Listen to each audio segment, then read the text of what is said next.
Everyone, talking about Carnal Cacao by Maison Tahité. The notes in this are mandarine, red pepper, tuberose, neroli, cocoa, ambroxan, and moss. This is like an interesting mix of citrus, white floral, mossy, some spice, and a pretty authentic smelling cocoa that is not as strong as you might think, especially early on in terms of the chocolate part specifically.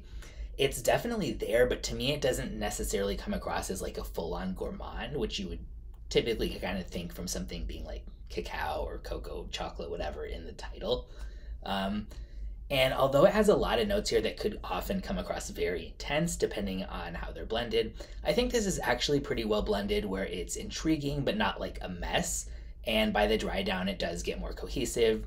I would say it does have like a carnal feel to it, especially during after the opening smooths out a bit. And then that's kind of like how those white florals are known for being a bit carnal in that sense. During certain phases of this, I could see it attracting attention and interest in public in a very kind of like captivating way.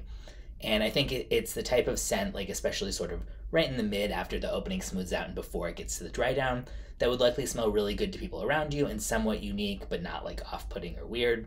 But the one critique I would kind of really give it more so is by the dry down, it's a little bit more of like a boring white floral. If you don't mind, white florals, then that could be fine. Like you're getting some kind of an interesting journey. It's definitely not linear, and then it's just settling down to something pretty tame. But if you're not a fan of white florals, I would skip this one. Unisex leaning feminine and goes for 120 for 100 milliliter. I do think that's a perfectly good deal for this. Moderate longevity and projection, and I'll link in the description where you can check it out.